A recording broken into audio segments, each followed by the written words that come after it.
Welcome everybody. Thanks so much for stopping by on your Tuesday afternoon for the Arabic Teacher Council workshop, which is of course supported by the Qatar Foundation International. We're very excited today to have Rebecca Blue Wolf with us for today's workshop. Rebecca is a national board certified teacher and French instructor at Wellesley. Wellesley. Yeah, Wellesley. I wanted to say Wellesley, and then I thought about Wesleyan. So Wellesley Middle School in Wellesley, Massachusetts. In 2019, she was selected as Teacher of the Year by the Massachusetts Foreign Language Association and the Northeast Conference on the Teaching of Foreign Languages. And in 2020, she was named National Language Teacher of the Year by the ACTFL. You should have gotten a link in the email that we sent previously where you can read her personal statement about the value of language learning. She's going to be leading us through today's workshop on student-centered activity and increasing student engagement in remote learning. We also have Shelky Darwish here from the Institute for Middle East Studies, who's also helping us out with the Arabic Teacher Council activities.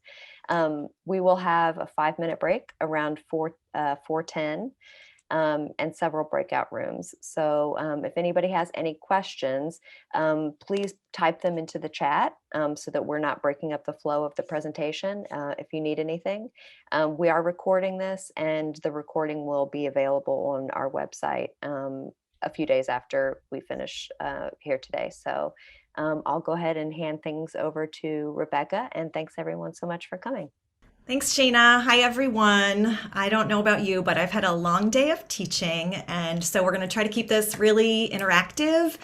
Definitely, as Shayna mentioned, feel free to put your questions in the chat, but there will also be several interactive activities where not only will you get to reflect on the work that we're discussing today, but you'll also see some strategies and technology that you might want to use with your own students. So I'm hoping that we'll get to practice a little of what we preach during our time together. And yeah, this is going to be all about student engagement. So I've been working so hard this year, and yet my students are, for 3 of the 5 days of the week, trapped behind these little boxes, and it can be very hard to know what's going on the other side.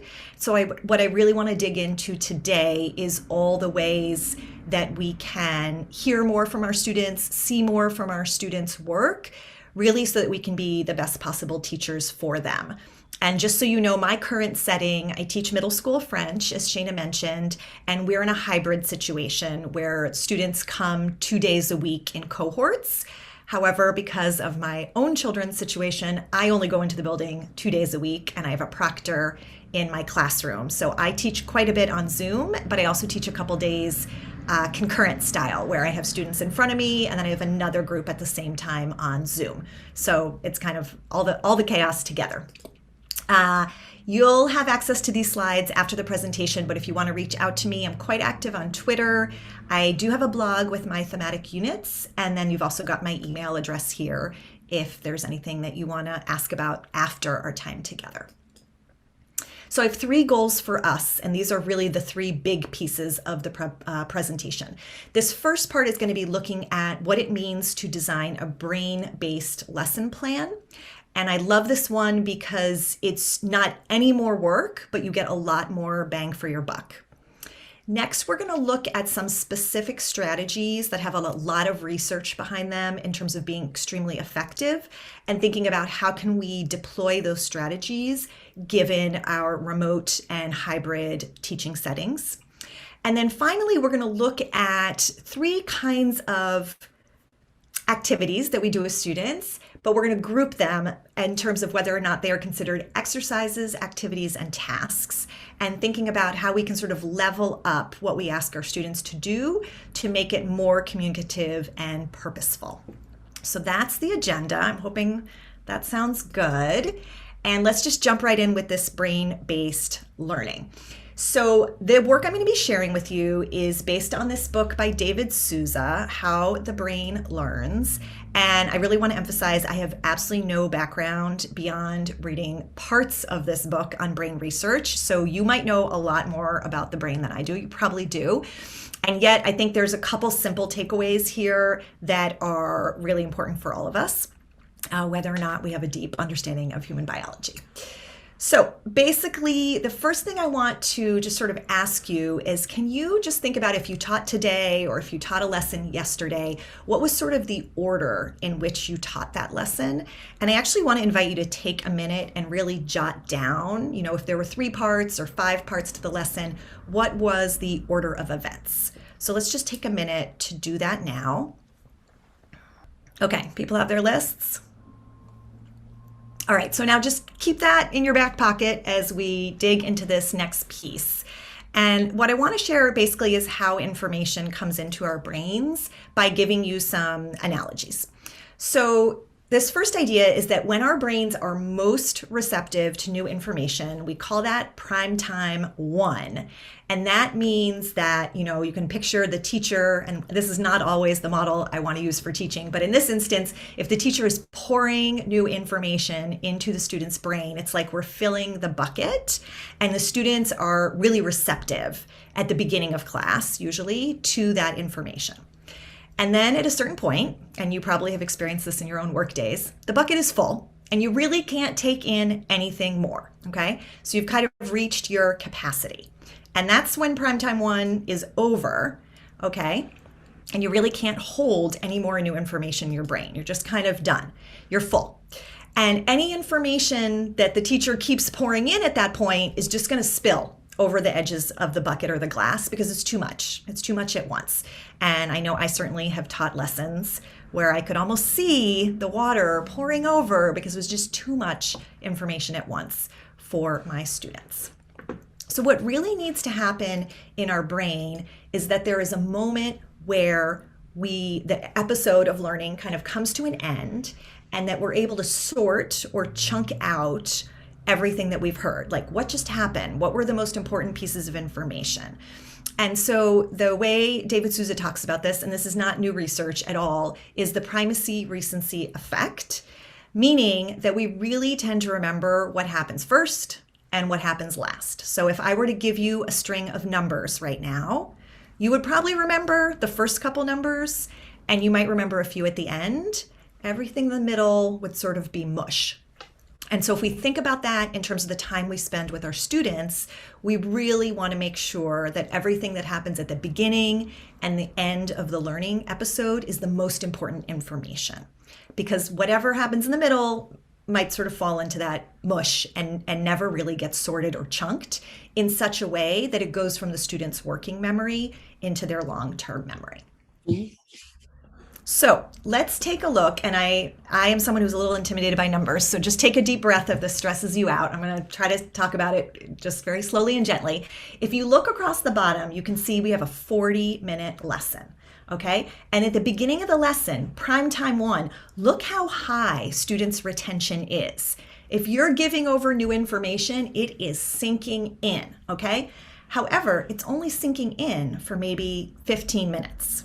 Then look at this big down, okay? At a certain point, the bucket is full.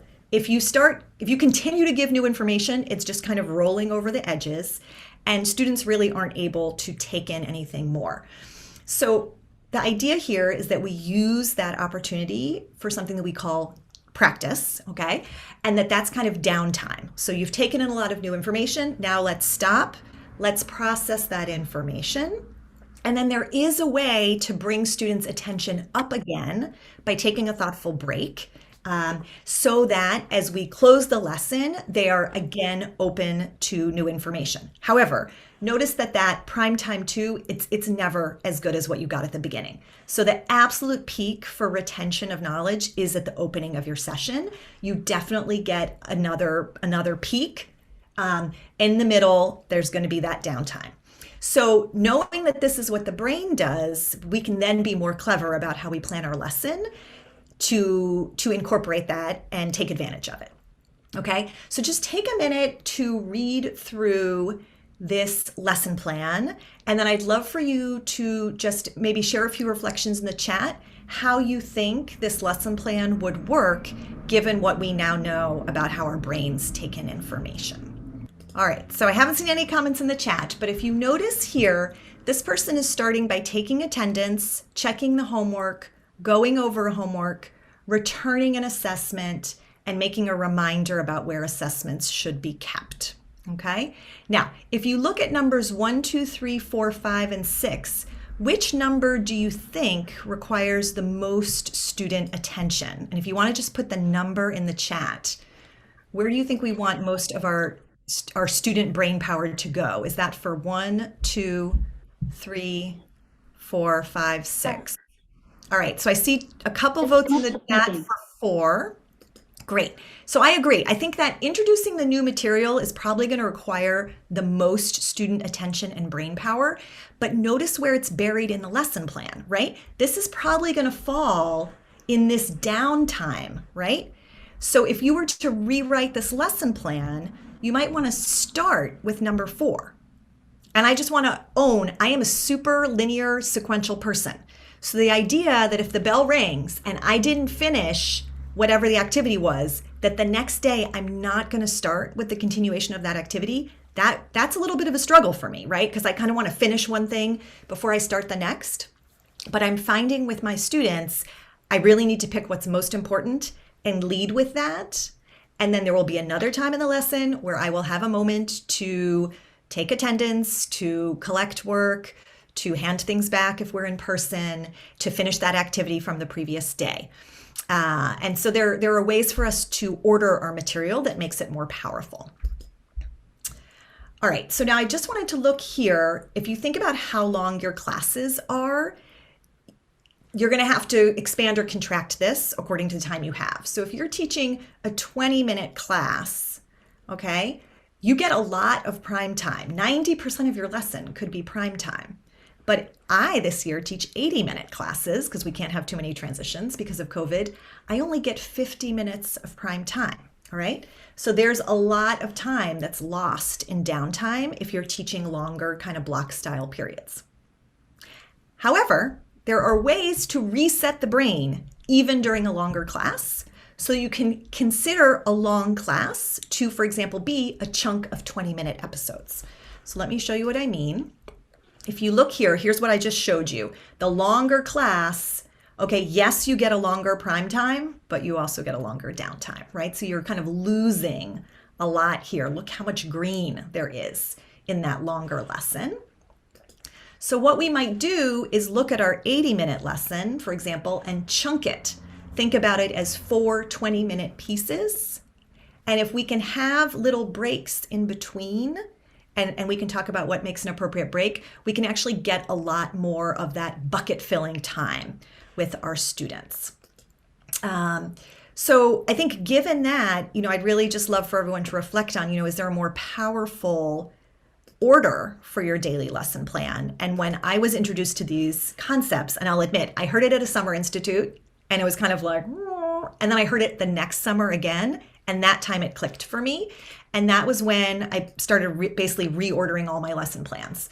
So this was sort of my before: attendance and homework, finishing whatever we hadn't finished from the day before. Then we got to the new content, and then we would do some processing of that content. But now I lead with the new content and we process it. And then when we're in our downtime mode anyways, that's when we can do things like attendance and homework, because we're not paying full attention. We're not getting all the content anyways. And then doing something like a brain break, a physical 1-minute dance, stretch, movement, that can be a way to start a new cycle so that you can introduce new content, or maybe that's the moment where you go back to the previous day's lesson. So just something to think about. I really like this one because it's not more work, but it's a way for you and your students to get more out of what you were planning to do anyway.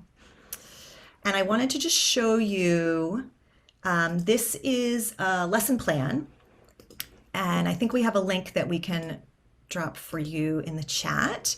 That might be, if you have a lesson planner that you like, you might want to sort of try just to think about, picking one day and trying to reorganize. And so, you'd have your unit and whatever your learning goals are. And then really, what's that number one thing that you absolutely want your students to get from the lesson? Put that first. And then I love this word, administrativia. All that business that just needs to get done, could that happen after? Okay.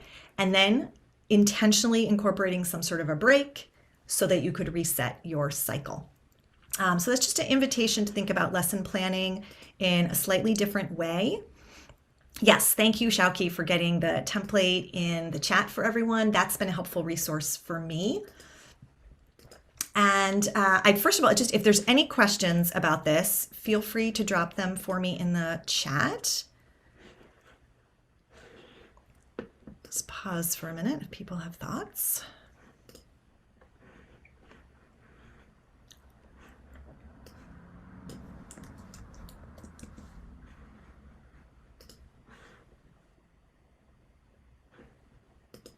Okay, so if there's things you want to know about that, feel free to ask me anytime. But I wanted to just sort of do that brief reflection now and to do it in the form of a Padlet. So I will drop the Padlet link in the chat. Can I just ask are there folks who are already familiar with Padlet? You could give me a thumbs up or a raised hand. Anyone used Padlet before? I do, but okay, a few. I've got one yes and one thumbs up. Okay, great. So if you want to click on the link in the chat, that will bring you into the Padlet. And I will show you in a minute how to write on it. But the idea is just to post a reflection in one of these columns, and then there'll be an opportunity to comment on others. So I'm just going to open up the Padlet here so you can see it. Yep, and then there's different columns. So something I learned, a question I still have. You can pick the column that sort of suits your comment, and then when you hit the plus sign, you'll have the opportunity to make your comment. And then you also can comment on other folks' posts by using the add comment feature. Just be careful, that little arrow is key. You have to hit the arrow for your comment to register, okay? So take a minute, I'll keep an eye on the time, and just let us know a reflection on brain-based lesson planning. And if questions are coming up, I'm obviously keeping an eye on the Padlet, so I'll certainly answer them. All right, so if you're typing, please feel free to keep on. And I'm just going to comment a little bit on what I'm seeing here, which is really interesting. So yes, there's this whole idea of the warm-up. And I think particularly in world language class, there is a moment where students are coming from, potentially a whole day in English, and then they walk into our classrooms and it's like, whoop, time to switch. Now everything needs to be in Arabic or everything needs to be in French. So I do think we need some way to bring students into the language. But I think we have to be very careful, because I used to give these warm-up activities that would stretch into like 15 to 20 minute activities. That's where everyone's prime time went. And then I was ready to get to the meat of the lesson, and like they were already fried. So I think if you're doing what we, sometimes we call them a bell ringer, and a statement I heard that really stuck with me was, if you're going to do a bell ringer, the bell ringer ends when the bell rings. So if it's really just a behavior technique to get them in their seats and started, then don't waste precious time on it and let it serve its purpose and then move on. Someone put a really interesting question about students who are always late are going to miss the prime time. They are. That is a non-brain-based problem that is real. And then I wanted to highlight this question about, the time of day. I think for sure, as a middle school teacher, if you teach after lunch, it's not the same. And I've had students who have me period 7, 2 years in a row. And I have this fantasy, if I had a more quantitative background, of actually being able to study and show how 2 years of having French last period will have a detrimental effect on your language acquisition. So that is an issue. Now, someone asked how to create the smaller chunks within a long class period. So I'm just going to go slightly off script here and say, I think the way to do that is with some sort of a brain break. So I will just show you an example of a brain break that we do in my class. just so you can kind of get a sense. And I would just literally play this video for my students, and I don't have to do anything during that time, which is great. I usually do the brain break with them just because I enjoy it. Can you see that video okay, Shayna? Yeah, okay, great. So here's an example. If you want to stand up and do it a little bit just to move, you're welcome to. Thanks, Ryan and Mike, for volunteering. And this is toe tapping brain break. So what you're going to do is toe tap once your right feet. Okay, and now you're going to toe tap 3 times your left feet. And now 2 times your right feet again. Okay, you're going to do that pattern over and over again. 1, 3, 2. And sometimes it's easy to say it out loud. Say 1 and then 3. 1, 2, 3. 1, 2, 1. 1, 2, 3.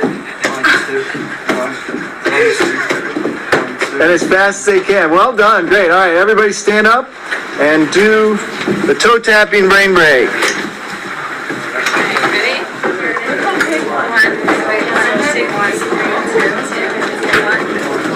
Okay, so that's just a taste of one brain break, and is not a particularly COVID-friendly one. I have 2 folders now. I have my safe brain breaks in class, and then I have brain breaks that we can do at home on our own.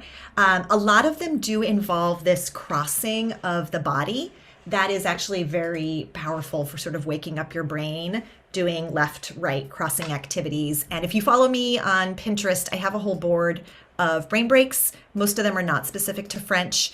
So depending on the age of your students, I think you definitely want a brain break that sort of suits their coolness level and their activity level. So I have found that as a middle school teacher, showing brain breaks of high school students doing these activities is very successful.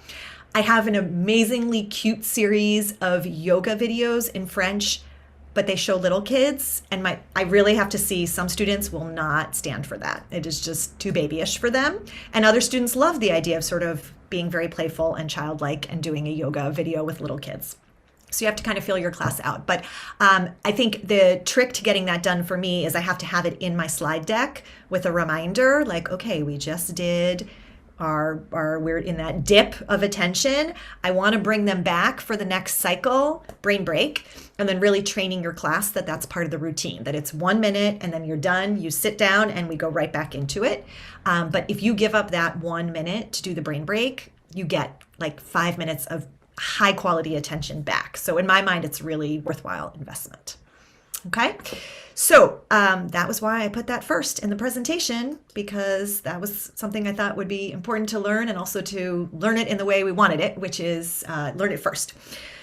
So what I want to work on now is to look at this second chunk of material, which is all about strategies for all learners. And if you want to know more about this, it is heavily based on this book, Classroom Instruction That Works, by Robert J. Marzano. He's not a world language guy, but he's done this really interesting work where they've studied strategies across grades, across content matter, and really looked at what actually helps students learn best. And I think so often in education, we're like running from fad to fad, and this, now we're doing differentiation, and now it's project-based, and now it's this. And it's like, what actually works? What do we actually know about learning?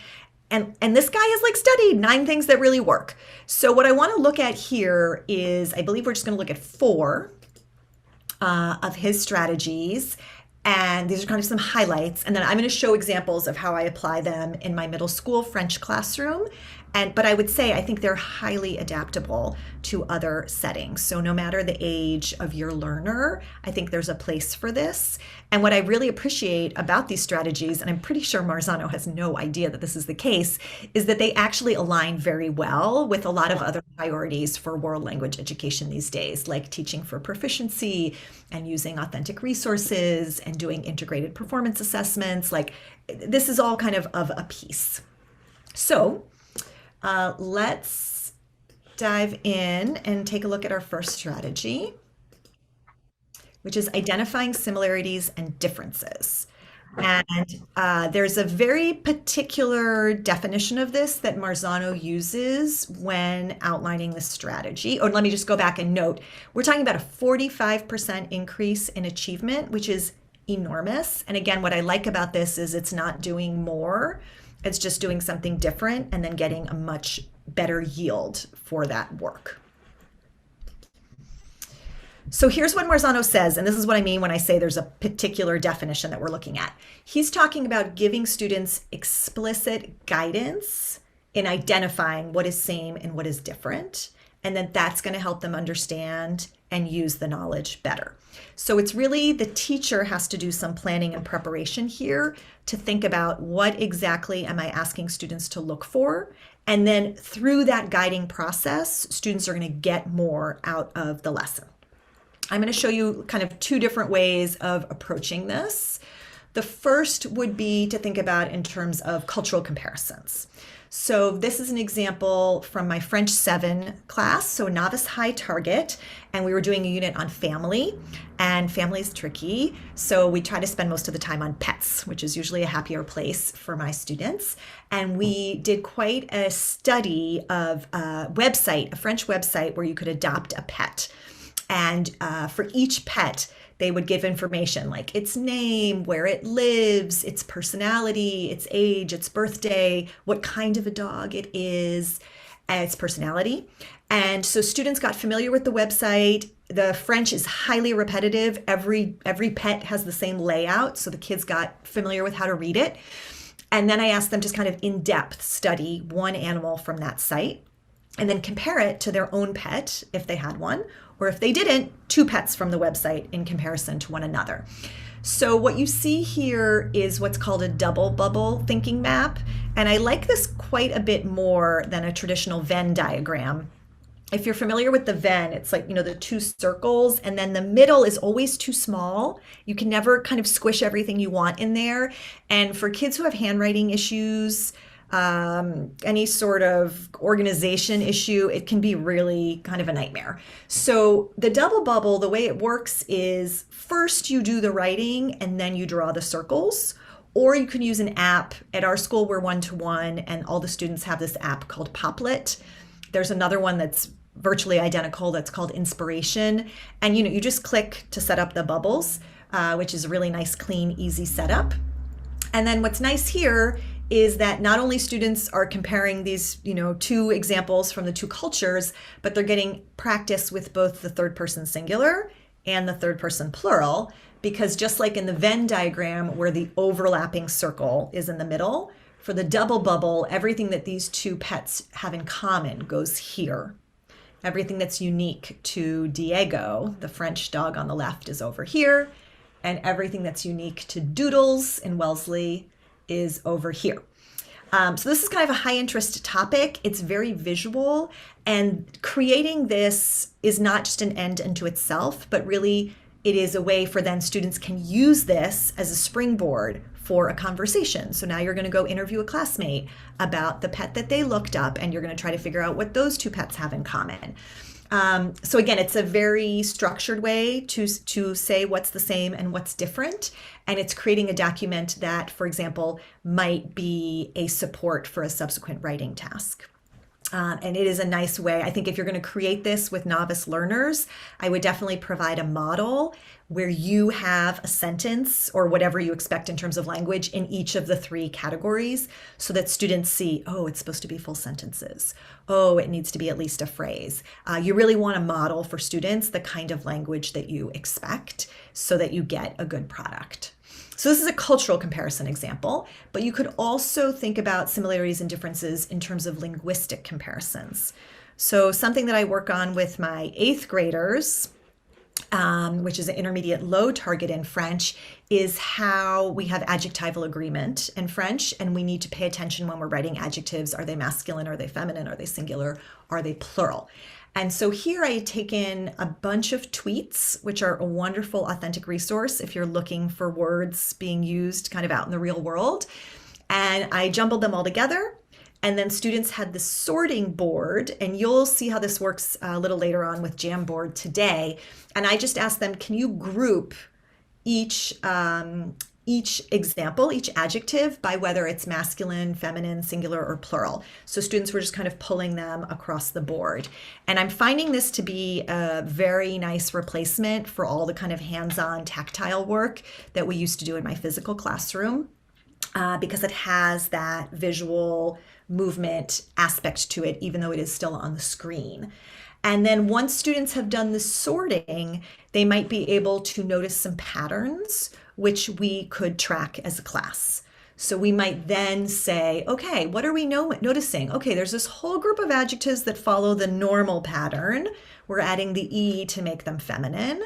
And then there was this crazy group of adjectives where the feminine, looked so different. And then, gosh, we had some adjectives that never changed at all. What's up with that? And so really kind of showing the students what the important patterns are to look for, and then giving them a clear way to show what they've learned about those patterns. So those similarities and differences, we looked at cultural ones, we looked at linguistic ones. There might be others that you're thinking of. That's a really powerful strategy. I think it's something we do in world language class a lot anyways, but might be something you'd think about doing even more, knowing that it's the number one power strategy. All right, strategy 2, summarizing and note-taking. And again, I think this is, meat and potatoes of many, many classes. However, again, Marzano has kind of a spin on it that he really wants the teacher to be providing what we ask the questions that get the students to focus in on what's the critical information, okay? I know for many of my students, they will get sort of lost in a detail and miss the forest for the trees. And so for students who are in that situation, providing a graphic organizer is a very powerful tool when they are doing note-taking. So I like this one. This is a story map, and it's kind of a whimsical setup. And then you have all your questions that students would answer after reading a story, or maybe hearing a song that has a narrative aspect to it, or watching some sort of a TV show. But the idea is, if every student has the same map, then they also can work together very easily. And again, thinking about the brain-based lesson plan, I definitely have some students where if I asked them, okay, set up a chart with these different aspects, because this is what we're going to take notes on, they would have used up all their energy making the chart before we even started to fill it in.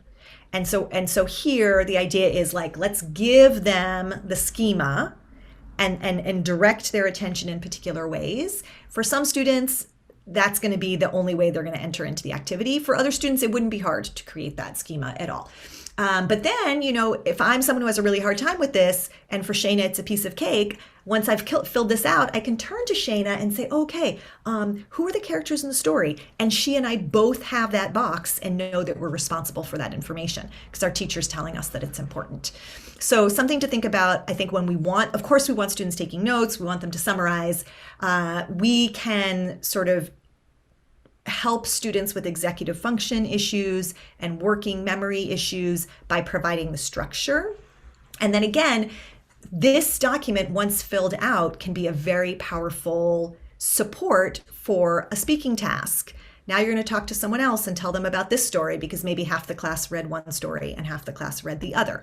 Or we're going to do a writing activity. I want you to write me several sentences about the story. You're allowed to look at your map while you do this. Oh, great, because I couldn't remember some of the words. It's okay, I've got the words now. I can focus on making it into phrases or sentences. So again, kind of picking where students use their energy and being really intentional about that. Here's a different kind of note-taking tool. I had students do projects on attractions in Quebec City to prepare an itinerary.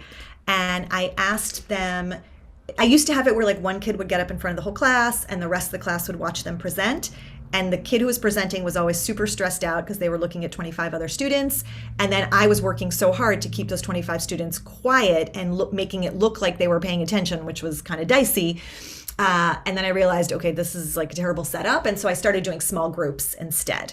And so the remote version of this is breakout rooms, and I'm hopping from breakout room to breakout room.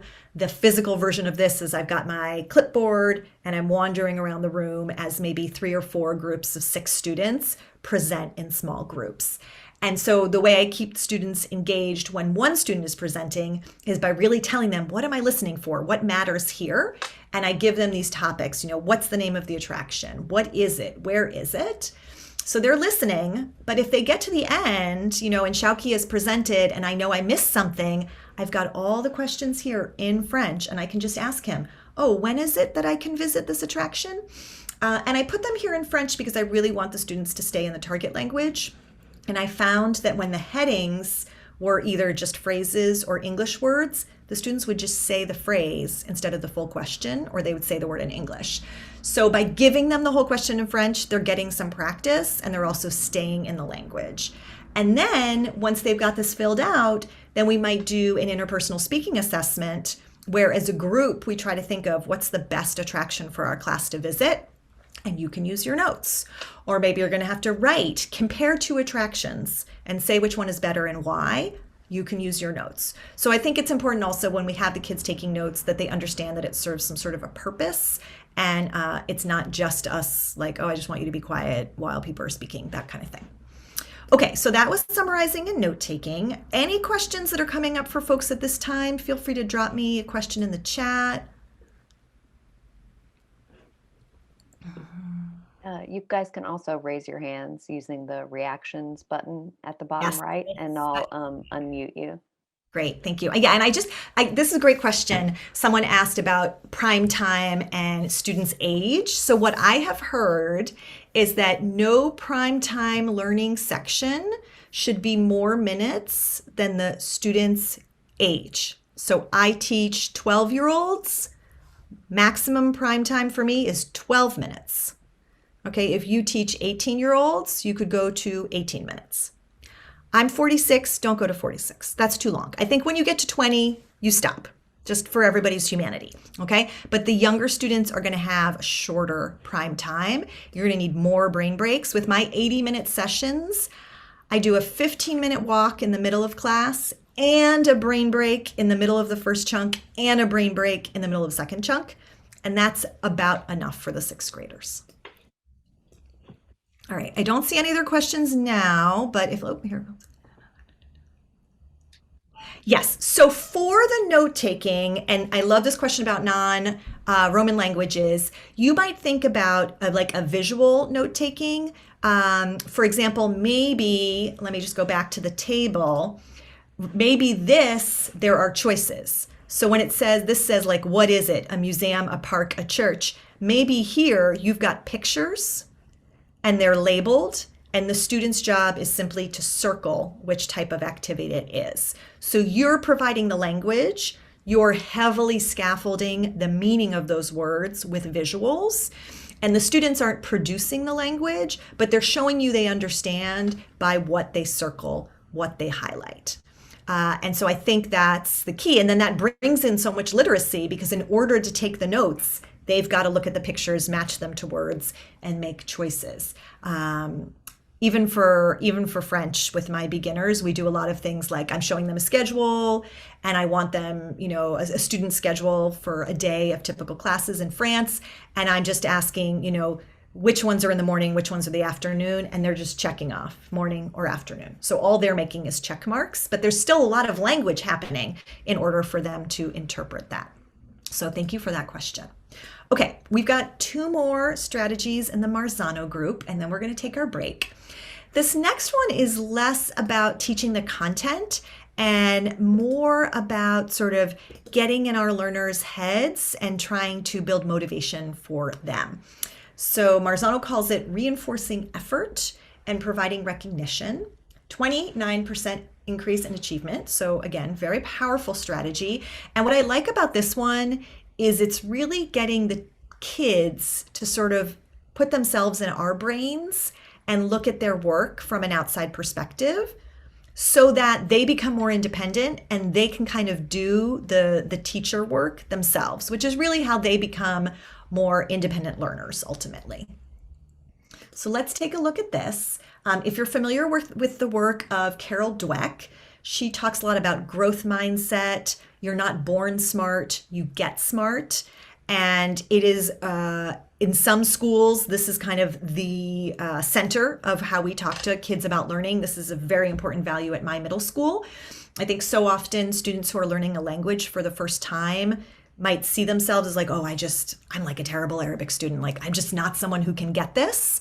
And they're not really understanding that the kids who are getting it are actually doing specific things that are helping them get it. And so it really makes the work more visible to students and then hopefully more motivating. Like, oh, if I take these steps, I will also be successful. If I do well, it's not because I'm smart. And if I don't do well, it's not because I'm dumb. It's really about choosing strategies that are effective. So often when a student comes to me and they're like, I did terribly on this test, what should I do? It's a conversation. Like, oh, tell me how you studied. Oh, I like read through the book 20 times. Oh, guess what? Like, I'm never going to give you a test on how good you are at looking through the book. The test was about being able to write sentences with the new words. So the best way to study is to write sentences with the new words. Let's try that as a strategy. Try that next time. Tell me how it goes. And then really talking about it with your students in class. You guys, Shauki was having so much trouble with the vocab. Shauki, tell us about the strategy you used last week. Oh, I wrote sentences with the words. How'd that go for you? I did 12 times better. Yay! Maybe some of you other kids want to try that because it's a really effective strategy. So really just having explicit conversations with students about how we learn, I think is really, really powerful, particularly when they're new to learning language and they don't yet know what actually works for them. Another way is to have students self-assess their effort. So this is a rubric straight from the Marzano book. And just asking students to kind of read through these descriptions and think about which one describes me. And I'll just give you a minute to read. And so what I like about this rubric, right, is ostensibly it's something that you read and decide what describes you, but it's kind of secretly giving you advice about what you should be doing. Like, when things got tough, did you keep going? Did you push ahead? Did you complete the task? And so having students, taking time out from class to have students reflect is a really powerful strategy. And then the last strategy from the Marzano group, and I think this is highly applicable to the learning of Arabic, is thinking about ways for students to show what they know without having to produce in the language. So non-linguistic representations. And I just had some examples here. Finger plays, so any sort of like child's nursery rhyme, little song that you would do with a baby on your hands that is accompanied by words. These are so powerful for our students to be acting out the gestures as they say it. And then perhaps I'm saying it and the students are showing me what they understand because they're doing the gestures. And then maybe we're taking turns and you're doing a gesture and I'm supplying the word. But there is, something about getting it into your body that I think brings language in a deep way. And I know in French culture, there's a lot of finger plays, and it's not that hard to find videos of what they look like and sound like online, which is a great resource. Another one is really to get students drawing what they hear and understand. So this one, I was describing a very strange looking person who had 4 eyebrows and 3 ears, a yellow ear and a red ear and a green ear. And the students were listening and drawing and asking me to repeat how many ears, what color ears, 2 green ears. Oh, no, just 1 green ear. And so the students felt they're pretty motivated to try to have an accurate drawing. And then what's very fun is at the end, the students can show their drawings and maybe have an opportunity to describe the drawing of a peer and just notice how close they were to the description. And then once they're kind of trained up on this technique and they're familiar with how it rolls out, you could then have an activity where someone else plays the teacher role and does that describing. You could have paired work, like in breakout rooms, where one person is describing and the other is drawing. But again, it's not linguistic, right? They're not producing language, but they're showing so much about what they understand. And then another one is to think about just using hand signals as a way to give answers, but to also provide language.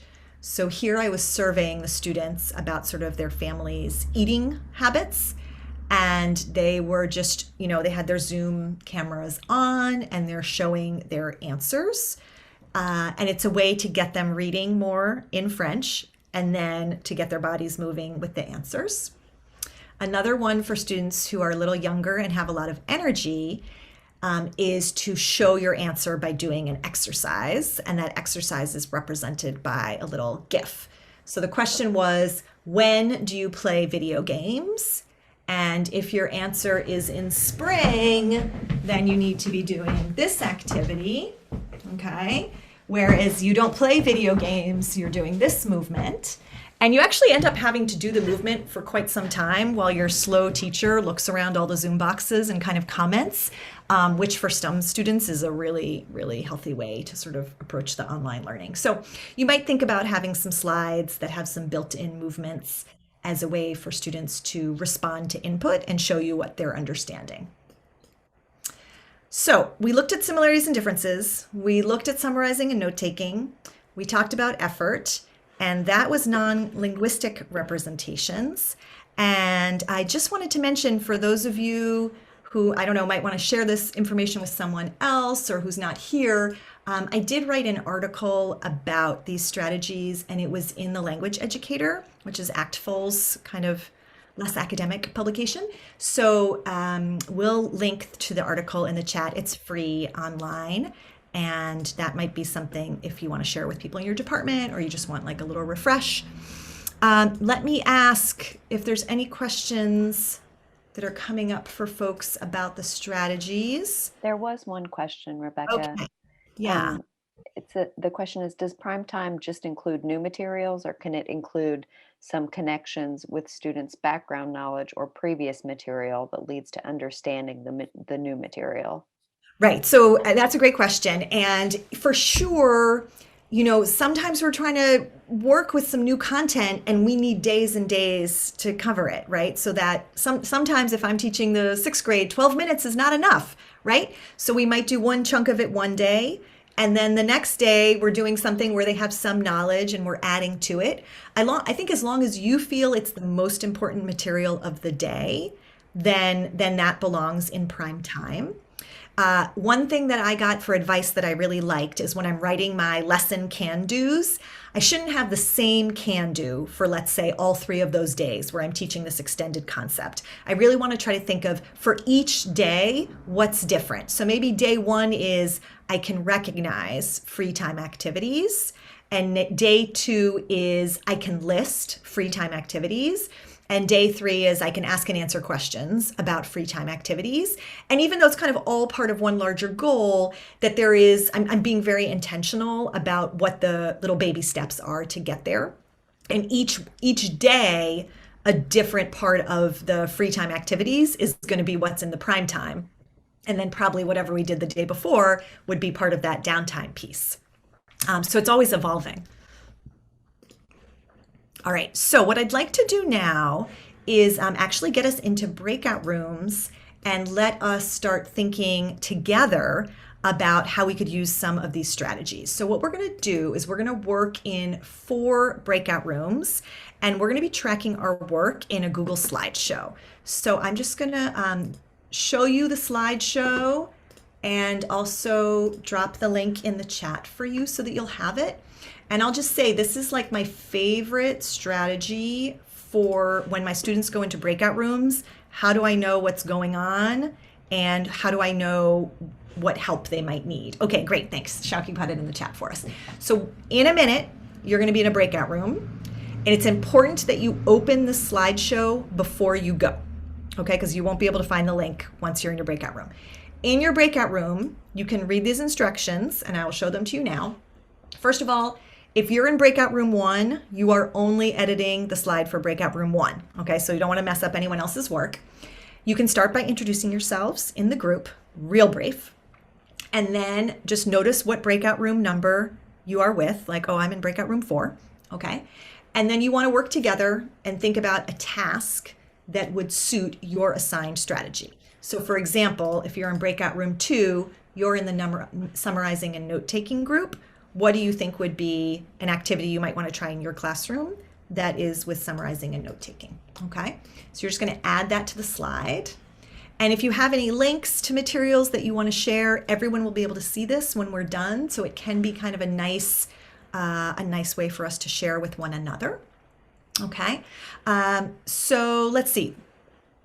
Rebecca, Perfect. should I go ahead and start the breakout rooms I now? wanted to tell them how much time, just so I don't think, yeah. So what I'd like to do is, why don't we try for 8 minutes in breakout rooms, if that's all right?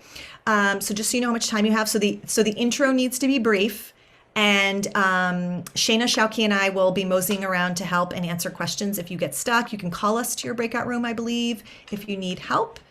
And yeah, Shayna's going to open the breakout rooms, and then you can follow the invitation. All right, are we all back? Leave, yes, leave. You want me to leave? No, we want you to stay. No, stay. On the bottom left, hit your mute button on the bottom. Here, I got it. Okay, so welcome back, everyone. Thanks for your participation. I just wanted to show for the breakout groups, for who are our friends in group 1? No, we are two. So they were okay, group 2, you'll tell us when we get there. For group 1, they were looking at similarities and differences, talking about visual maps, and that would be a way to have a thematic discussion, which sounds amazing. Group 2 was a very exciting group with some international participants, but they had not had time to record, but I did get to check in with them.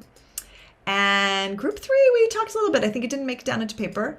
And then group 4, was thinking about maybe having a drawing contest based on a story. So just so you know, from the teacher perspective, when you're all working on this, if you have your students in breakout rooms and you have all their work on one slideshow with each group working on one slide, what's nice for me is I can look and say, okay, group 1's getting something done. Group 4 is getting something done. What's going on with group 2 and 3? And then that kind of drives my choices about where I go to visit the breakout rooms. So if you're worried about accountability and wanting to kind of see what's going on in every breakout room, having that option of having one slideshow, each group has a dedicated slide, allows you to sort of have that big picture. And because there's really not time to go into every breakout room, but you can be selective and kind of see. So just a strategy to think about. Thank you for indulging me to practice it together. And we are going to take a break now for 5 minutes. So I will just put up our coffee break slide. And when we come back, we'll talk about something else, okay? Okay, Thanks, everyone. I think I picked out like 1 or 2 words of Arabic, so that was super fun for me. Thank you. Yeah. Okay, yalla, off we go. Yeah. So this last part is going to be about the definition of what constitutes an activity, an exercise, or a task. And I think often we use these terms interchangeably, but Professor Bill Van Patten, who wrote this very short, pithy book while we're on the topic, has sort of a particular angle of looking at how we can choose activities that have more meaning and more purpose. So I just wanted to wrap up with a lot of practical classroom examples, but sort of couching them in this idea that when we give our students something to do with language, there are sort of different levels of what we're asking them to do. So exercise versus activity versus task. The idea here is, and we'll see examples, that something that's an exercise really does not interpret meaning or express any meaning, and it doesn't have a communicative purpose. Okay, so it's not communicative, and I will show an example in a moment. And then by contrast, an activity does somehow communicate meaning. Okay, there is some meaning happening there, but it might not serve a larger communicative purpose, and I will illustrate that with examples. And then what Bill Van Patten calls a task, and he makes it like a capital T, task, has both this idea that you're interpreting meaning and communicative purpose. And the reason that matters is that then he's considering these tasks, these are fully communicative. These are the most powerful things we can be doing with our students. So let's just look at what we mean by these. So an exercise, we could think of it as a drill. And, here's an example where the teacher is saying, okay, the comparative, put these words in the correct order, then translate it into English. Okay, so you've got a sentence that's been chopped up and put out of order, and you're putting it back into order and you're translating it. So you're not expressing any personal meaning here. You're filling in a worksheet. There's not a lot of choice. And the activity, the point of the activity really is the grammar. There's no sort of larger purpose. I think about a lot of like fill in the blank type things, that those are exercises. The students are manipulating the language, but they're not expressing any meaning. I know I was thinking back to a test I gave maybe 10 years ago, where I gave the students all of the infinitive forms of the verb, and then they had different sentences, and they knew the infinitive, and they just had to put in the verb. And there were times where students might not even have known what that verb meant. They just knew sort of the little arithmetic to do with it. Take off the ER, put on the ONS. They didn't know what it meant. They weren't sharing any information. It was just kind of like math for them. So Bill Van Patten is saying that's really like an exercise level, and there's no communication happening. And so that does not serve a lot of point. It doesn't really serve a purpose in terms of establishing our students as communicators in the language. Okay, so we're not expressing meaning. There's no purpose. This is not communicative. And I think for a long, long time, many language classes were very, very focused on exercises, right? We would pay all this money for these textbooks so that we could have, chapters and chapters and chapters of exercises. But our students didn't necessarily know how to express any ideas in the language from having done all those exercises. So an activity might be something like this. Find out what your partner did this weekend. You'll have 5 minutes to speak. Be ready to report back to the class, okay? So at this point, there is interpretation of meaning here. You need to ask, what'd you do this weekend? And then there's going to be a chance to actually speak in the language. So that's valuable, right? And then you're going to report back. But I think then the question is, so what? Why should I care what you did this weekend? And I think for a lot of my students, like, why should I even listen while you're talking about your weekend? I'm like, whatever. I could choose to listen. I might want to be polite, but there's not actually a purpose to my listening. Okay. So an activity, yes, expressing and interpreting meaning, but maybe really no greater communicative purpose. And so that gets me to think about when I write a task for my students, I try to ask myself, if I'm that unmotivated, uninterested child, why would I listen to what my partner's saying? How does what the teacher's asking me to do require me to listen? And as the teacher, can I sort of bake that in to the task so that there's a reason to listen? So let's take a look at some tasks. And I think a common misperception at this point can be, the tasks are really long and complicated. There's nothing like short and quick that's in the task category. So I want to actually start with some really tiny tasks and then kind of build up to more complex ones. So this is a class birthday calendar. And we just all the students know in French at this point is basically dates and numbers up to 30. And we just practice asking each student, when's your birthday? And then the students record it on the calendar. But the purpose is that we can celebrate everyone's birthday on the right day. So it's a tiny little task. You need very little language. When's your birthday? Blah, blah, blah, June 10th. That's kind of it, right? But there's a reason to listen because you want to have the full calendar because all the students know that when it's your birthday, we do a special song and you get a hat and all these things. So that's just a tiny, tiny task. And then it brings in some really interesting culture, right? My students look at this map and it's like, what are the D's? Oh, what day of the week is that? It's Sunday. Oh, it's weird. They only shade in the Sundays. Why is that? Are there any other days that are shaded in? Oh, look, July 14th is shaded in. Does anyone know what July 14th is in France? And sort of starting a conversation. So by using a culturally authentic calendar, you can actually dig in pretty deep.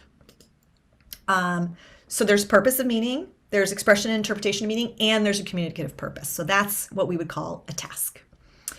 Here are some other little tasks in the category of little tasks.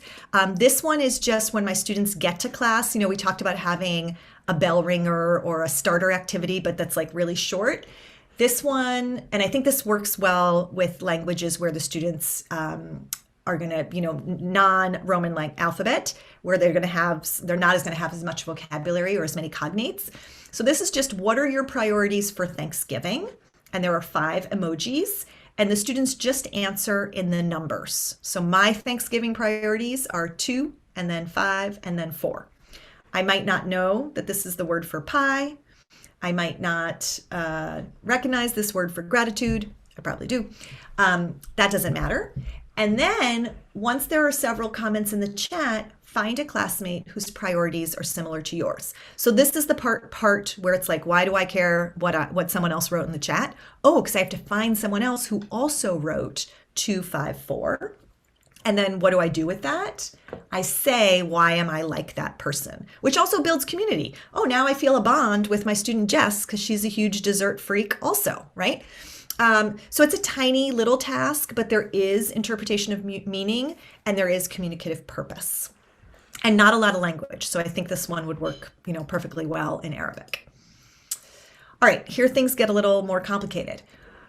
Anyone here used Jamboard before? It's another app in the Google suite. No, okay, we're gonna practice using it ourselves. Yeah, okay, Isabel knows it. It's really nice. So basically, I prepare this in advance. We're studying tiny houses. Yes, I agree. No, I don't agree. And then I've prepared all these little statements like, I want to help people who live in housing, like poor quality housing, or hospitality is an obligation, or I want to live in a tiny house. So I've got all these statements, and then the students move the statements to show how much they agree or disagree with them. So they have their own kind of personal Jamboard. Then we go into breakout rooms and we talk to each other. Here are all the things that I agreed with. Bop, bop, bop, bop, bop. I listen to you. And then we rate ourselves. Are we very similar? Are we very different? Are we somewhere in between? Okay. And then we had a Padlet where each pair had to go in and say how similar or different they were and why. So there's interpretation of meaning because you have to read the Post-its. There's expression of meaning because you have to talk to your partner about what you wrote down, but you don't have to know that much French, right? You're reading the Post-its, so that's pretty simple. And then there's a reason to listen because you're going to have to rate how similar or different you are. And this whole thing with rating is very typical of Bill Van Patten's pedagogy, and I think it's a really powerful tool because it's the way that you start to position yourself in relationship to your classmates.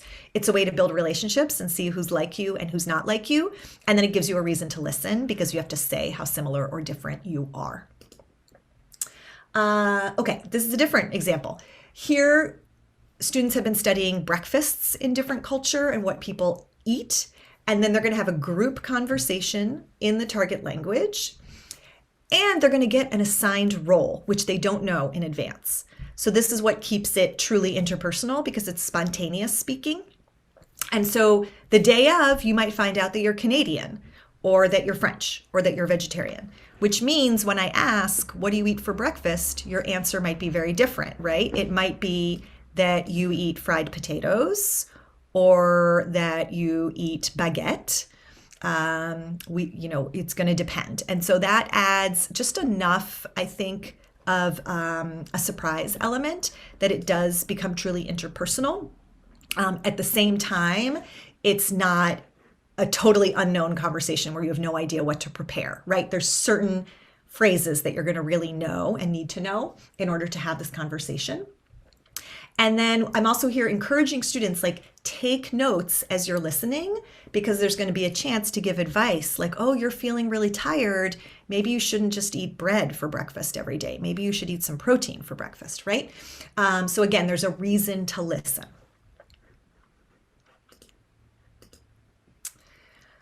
We talked about the Quebec City trip earlier with the conversation and the note taker. This was just sort of how I worded the conversation prompt for students. And I think the important part here is you've done your research on the different attractions, you've presented in small groups, you've heard about other people's attractions. Now you're going to hold a small group discussion where you try to decide what your group most wants to see in the city. Okay? And then here's the twist.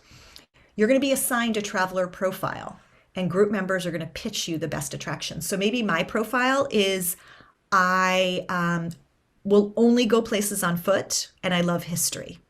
What should I visit in Quebec? And then the students are going through their notes. Okay, what's near the hotel so that she can go on foot? What did I get that were historical attractions? And they need to know little phrases like, you should visit, you can go on foot, it's historical.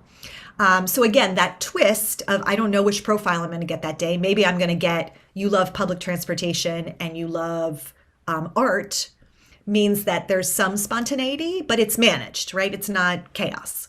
And that's usually doable for like a novice high, intermediate low learner. Okay, so let's look at like a more elaborate, that Quebec one's pretty elaborate. That's a, like a 2-week project. Here's another one. We were looking at teen well-being and the topic of sleep and screen time. So the students started by exploring a bunch of different authentic resources. They did a sort of gallery walk where they were looking at different infographics, and they were filling out a See, Think, Wonder graphic organizer. If you're not familiar with that thinking routine, it's a great one. It's sort of what do you see, what do you think about what you see, and then what questions do you have based on what you see. So I might look at this and say, I see a boy sleeping. I think he's very tired. I wonder if he needs to study, right? And you can give your students sentence frames so that they're able to do this in the target language. So they're collecting information about sleep and screen time based on these resources. We might do some ed puzzles, text to self observation. So like if you look at this text, what do you see here that relates to your experience? Oh, I'm also tired. I also need to study, etc. I'm also doing homework at 10:30 at night. And then text to text comparisons. If you put students, put 2 infographics in front of students, maybe asking them what information overlaps and what information is different in these texts. Also asking them, what are some words that you think would be important to know from this resource? So maybe my students would say, ooh, bad grades, mauvaise note. That's an expression that I should learn. And having them kind of train themselves to be pulling vocab out from resources as they approach them. So that's pretty elaborate in terms of just setting the stage for the task. But then the task became developing a survey of our class and our EPALs in France, where students were brainstorming questions, creating the survey, themselves taking the survey, and then comparing the results. So this is what we found, excuse me, for my middle school students. How many hours a day do you spend on your phone? And then for our French EPALs, how many hours a day do you spend on your phone? So we generated this data ourselves, and then we had a lot to say about how much we are on our phones versus the French kids, which then led us to let's create wellness kits for our EPALs in France, and based on the data that we collected, give them some advice based on the things we learned from the authentic resources. So that's kind of like a mega task. It has many pieces. It would take a couple weeks. But it can also just be as small as the birthday calendar. I think that what is important to remember is what are the characteristics of a task, that we have that interpretation and communication of meaning, and also that we have that purpose. Why are we doing this? Think of like that least motivated child in your class. Do you have a reason that will convince even them that they should do this task? That's the bar we're striving for. We're not going to meet it every day. And I think we also have to be honest. Your class lesson cannot be nonstop tasks. There are times that you're going to need to do activities that build toward a task. However, I do think it's possible to think about eliminating exercises from our teaching practice. There's so much research on second language acquisition that says that all those fill-in-the-blank drills do not stick with students and that they're never able to produce that language in a consistent way. And so I do think it's, really worth taking a hard look. If there's no meaning expressed in the task, why are we teaching it? We get so little time with our students. If the goal is communication, we want to stay focused on what is communicatively purposeful. Okay. Here are a couple other examples that I just think kind of show how we build our students' language up. And so this one, again, I love emojis and visuals for sort of starting with students. We were starting a unit on describing our ideal vacation. And the very first thing was just to post on a Padlet 5 emojis that represent your ideal vacation. And then eventually I started modeling for students how you build every sentence to describe that vacation. So what's your ideal vacation? Where do you go? I go to blah, blah, blah. And I was showing this to them as they began typing on the Padlet to illustrate, to talk about their emojis. How much time do you spend on vacation? And then I gave them options. I spend a day, I spend a weekend, I spend a week, I spend a month. And then they would choose. So it's super, super scaffolded writing, but that allows students to be able to express, here she started with her emojis. Now she's got 4 sentences describing that vacation. Okay, so that's like super scaffolded writing. That's the next step. And then once we've built that nice Padlet of ideal vacations, now we can start doing breakout rooms with 4 teacher-written questions. Where do you go? How much time do you spend? Surprise, surprise, the exact same 4 questions that we were just answering. And we can interview each other, right? Super scaffolded interview. Very little creating with language. You can look back to the Padlet if you can't remember what your answers were because you already wrote it all out. But that's the beginnings of a baby conversation. And then we can eventually start thinking about writing our own questions. So we had watched some videos and songs, listened to some songs about ideal vacations. And then the students started to brainstorm by category. What are some questions that we could ask? And then they were able to then the next day come back and in the comments section start to practice answering those questions. And that again was scaffolding so that today in class, we could have an interpersonal speaking assessment where all I said was, what's your ideal vacation? And then in groups of 5 in breakout rooms, the students spoke to each other, asking and answering questions in French about their ideal vacations. But we built that up over a period of weeks. And I think this year in particular, we require, this is what I'm calling it, is belt and suspenders this year, right? We can't leave things to chance.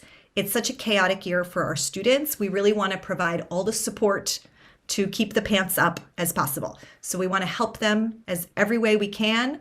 We're going to help them by giving them belt and suspenders, all the different supports so that they are sure to succeed. And just as an illustration of that, I really love the game Taboo as a way to sort of push students towards intermediate.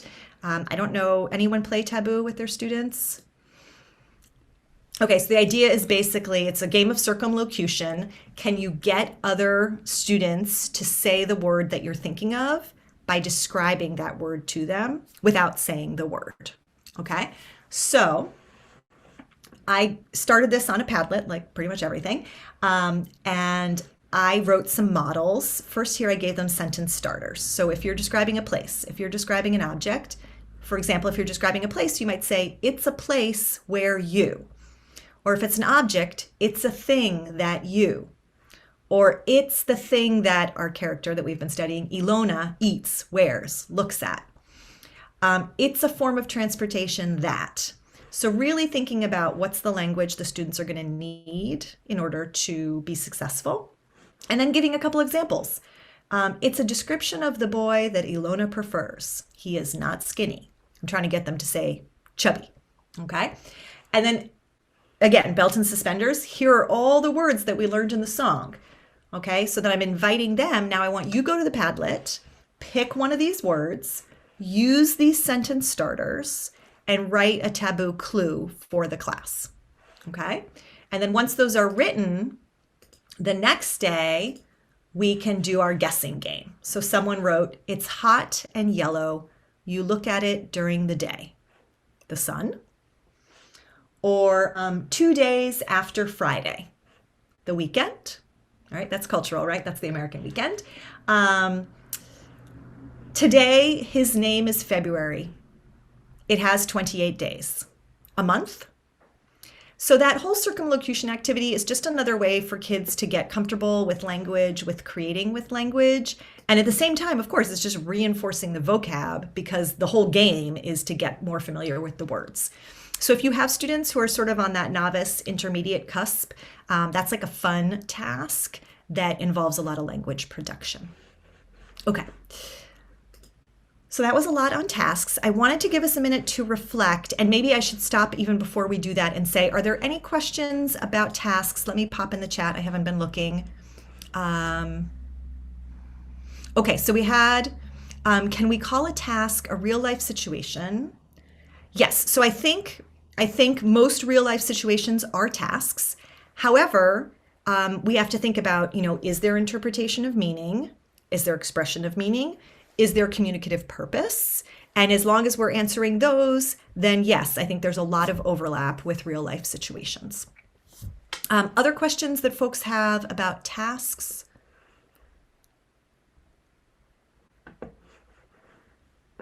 Okay, so what I'd like to do now is an activity on Jamboard. When you get there, we're gonna all be on one board, okay? So we have to be careful that we're not messing up other people's work. And I would like you to do this task. So you're going to consider something that you taught today or this week. You're going to describe it briefly on a Post-it. And the way you make a Post-it is you go over here and you click the little paper thing and it gives you a little Post-it note. Okay, so you're going to describe the activity like students asked each other what they ate for breakfast, or students completed a worksheet about adjective endings, whatever you did. And then I'd like you to move the Post-it to where you think it belongs. Do you think it was an exercise, an activity, or a task? Okay, so I'm just going to show you what this actually looks like when you get into the Jamboard. Oh yeah, okay, so we've already got some great ones here. So just so you know, you can shrink them down so that everyone's fit. I'm going to just make these a little smaller. Okay, so if I am coming onto the Jamboard for the first time, I'm going to hit over here, and then notice all these color choices. I want a pink one, all right? And then let me think about something that we did today in class. Today, we practiced building longer sentences with negatives. Okay, so I'm going to say save, and then I can just do cancel. I don't need any more Post-its. And then I need to think about, was that an exercise? Was that an activity? Or was that a task? And I'm going to say it's an activity. So I'm going to drop it in this column. Okay. So the Jamboard link is in the chat. You can click on it and then you can create your Post-it. And if anyone has any questions or gets stuck, just feel free to unmute and let us know or wave your hand and we will help you. And yeah, we'll take like 3 minutes to do this and then we can see what we think about if we agree that what's an exercise, what's an activity, and what's a task. Okay, so let's take a look at our Jamboard and just let's say at first glance, it looks like we have sort of a balance among exercises and activities and tasks, which would be ideal. I think it would be rare. I think we actually don't see much in the way of tasks in the world language classroom. So exercises, match between the picture and its word. Okay. Now, I would argue, I'm not sure who put that one, but you have to know what the word means. So there is interpretation of meaning there. So I personally think you could say that that's an activity, okay? Because you have to know what the word means in order to pick the right picture. All right. Mahmoud, teaching dual form by changing it from singular to dual after learning the rule. And then as an exercise, full controlled practice, examples, answer similar questions with different words. Okay, so that sounds like it's really language manipulation where the meaning is not the primary focus. So I would agree that that's an exercise. Practice building longer sentences with negatives. I'm going to argue that was mine. Oh, interestingly, it won't move now. Oh, here we go. That's an activity because they do have to understand what they're writing about in order to build on the sentence. For example, I really like to go on vacation. However, my brother does not like to travel. So there's some meaning there. Now, let's see. We've got giving a book talk on their book club book. So students are definitely expressing meaning. It might be that there's no larger communicative purpose. There's no bigger point to listening to the book club talk. So that might be an interesting question to ask yourself. What could I do to that task? What could I do to that activity that would move it into the task category? Reading a passage about a hard decision and exchanging stories about a difficult decision in our life. So definitely expression and interpretation of meaning. Again, might be interesting to think about, is there a way to add communicative purpose? What if at the end of that, we had to rank who had the most difficult decision to make in the class? Or which decision did you agree with or disagree with the most? That might be a way to bring it into the task category. Let's look over here to task. Free controlled practice, asking the students to write a short story where they have to include singular and dual nouns in different grammatical cases. Okay, so that definitely sounds like expression of meaning. I'm not sure I see here that there is a larger communicative purpose. Like, why should I write this story? Is anyone else ever going to read it? So to me, and feel free to let me know if you disagree, that looks more like an activity. And then the task, discovering the pattern. I'm not even, so that's definitely not a task because I don't think there's a larger communicative purpose. There might be interpretation of meaning. That could even be all the way to an exercise, depending on whether or not you really need to understand what those words mean. If you're looking, like if it were English and it's the difference between better and best, that would probably be more as an exercise. Any questions about where I put things or why? Because I do think this arrangement now is pretty different from how we started. I really appreciate people sharing. Can I ask Rebecca if so the comparative and superlative, if they were going to produce something like a yearbook for their classmates, and that would that be a task? Yes, I think then you could say, so I would probably say that the activity is discovering the pattern, and then the task would be using the comparative and superlative to create a class yearbook, and that's your communicative purpose.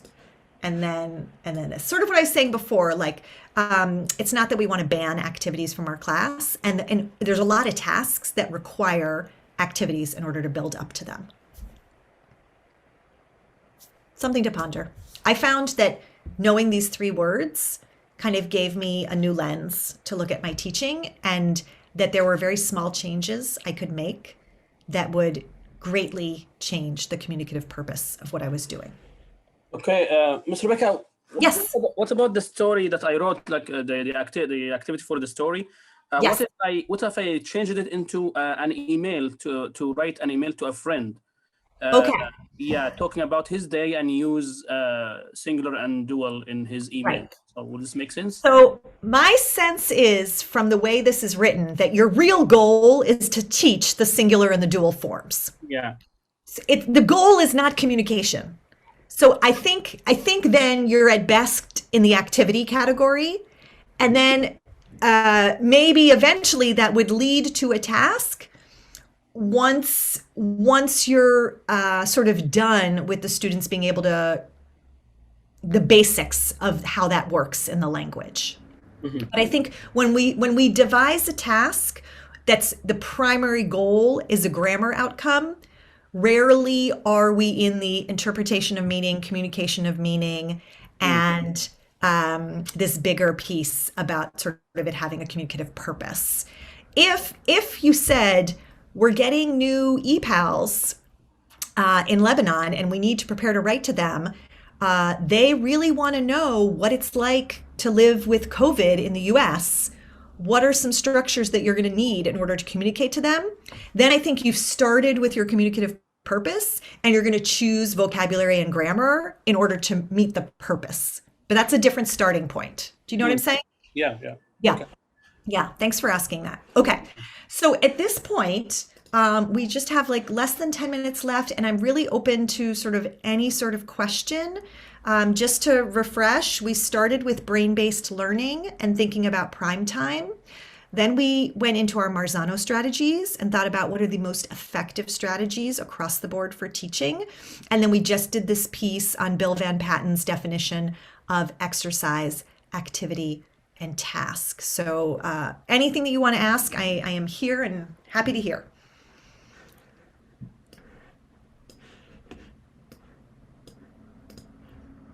I have a question if nobody else has one. For example, I guess I have two questions. So I'm sorry, I don't know the name of the last person that shared. But would you teach like that grammar point like explicitly and then embed it into like structures, like sentence frames that you use in class? Or how would you do that most effectively? As we move our students on, I know you've been talking about novice to intermediate, but also thinking about, intermediate to advanced. Yeah. I do not get to spend a lot of time in the intermediate to advanced world, so I envy you. I think one of the most powerful strategies for teaching grammar is PACE. I don't know if you're familiar with PACE. It's an acronym. And so the idea is there's a presentation, kind of if we went back to that slide where I was showing the little tweets and the kids were categorizing them. So if I were to show my students a bunch of tweets that I had pre-selected in order to show some of the principles of adjectival agreement, I might have them read through these tweets. But initially, I would not ask them to look at the adjectival endings. I would say, let's read these tweets and find out what French speakers are talking about when it comes to clothing on Twitter. And so we'd be reading them for meaning, okay? That's the presentation phase. Next, we would do the A of PACE, attention. I would start to bring their attention to, what do you notice about the describing words? Okay, and what's really nice is that when you make a PACE lesson based on tweets and you've hunted down those words, when the tweet pops up, it's the words you looked for are already in bold. So they're kind of already, the student's attention is naturally drawn to those words in the tweets because they're in a darker text. Oh, I noticed that like the word rouge, red, has an S at the end of it. That's kind of unusual. I noticed that there's 3 different spellings of the word for white. I see blanc, I see blanche with an S. What's up with that? Now, students might start to notice things that have nothing to do with what you planned. I noticed that all the colors end with E. Okay, that's not, but okay. So you don't know what they're going to notice, which is a little, then you're kind of like doing your yoga breath. That's the A. C of PACE is where we talk about co-construction. All right, I'm going to let you in on a secret. There are masculine and feminine and singular and plural adjectives in these tweets. Can we come up with some sort of a rule that you're noticing a pattern that's consistent? Let's go through the tweets and try to figure it out. That was the Jamboard where I had them sorting. Okay, and then the E of PACE is extension. Now that you know this rule, tell me a little bit about what you're wearing today. How would you describe the clothes you're wearing? Oh, okay, I'm wearing une veste, which is feminine. So when I say it's purple, I'm going to add an E to the purple because we were talking about how feminine adjectives have E's at the end. So PACE is a way of noticing patterns, noticing structures, but we begin by focusing on the message. Like we're reading these tweets because we want to know what French people have to say about clothing and how they describe it. And then once we've paid attention to the message, then we're trying to pull out and notice some patterns. And that can get a little hairy because some people are going to notice other patterns and some people are going to notice other patterns. So it's a very different model from what we're used to in a textbook where it says today, we're going to study adjectival agreement. There are 4 kinds of adjectival agreement in French. Let's look at number 1, and you just lay out all the laws and then you follow them. That was definitely the way I learned French. Everything we know about second language acquisition is that that's not the way information comes into our brains. However, we're language teachers. So for our small select group, it might be the way information comes into our brains. But our students, not so much, right? The non-language teaching world, People look at stuff really different ways. So PACE, and you could just Google it, PACE lesson. My colleague, Mike Travers at Wellesley High School has developed some really nice lessons for Spanish with PACE. It's described in Shrum and Glisson's teacher's handbook as well. So that's just kind of one strategy for trying to approach structures without the formal exercise part to it. Thank you. Yeah, thanks, Isabel. Anything else folks want to ask about?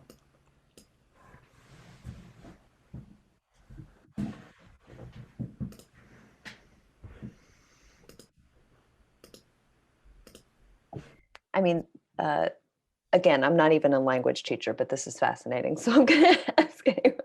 The distinction between a exercise, an activity, and a task seems to be just you're sort of like bribing the student, right, with some real goal, like a project, to get them to engage more deeply and to process and retain the content better, which seems very time consuming for the instructor, right? Because you have to develop these very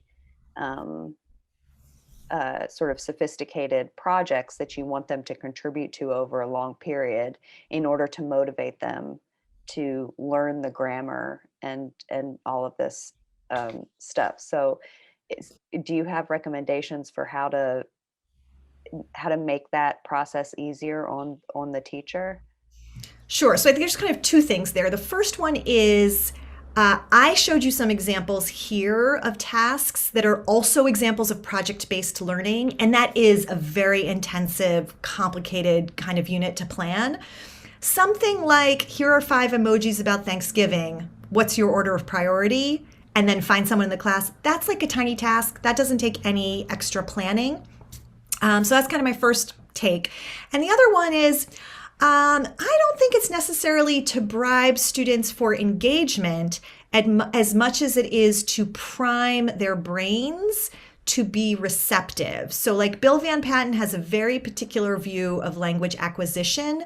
And the way that he talks about it that makes sense to me is that he serves students like food that they want to eat. It's portioned, it's appealing, it's digestible, it's ready to go. And so when we serve students language, we also want to make it palatable. That's what sticks.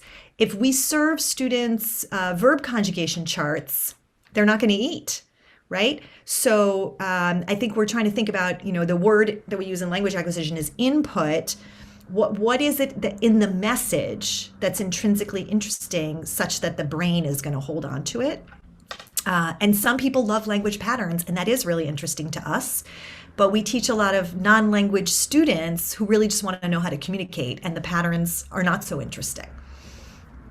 It might not stick. Anyway, so we're almost at 5 o'clock.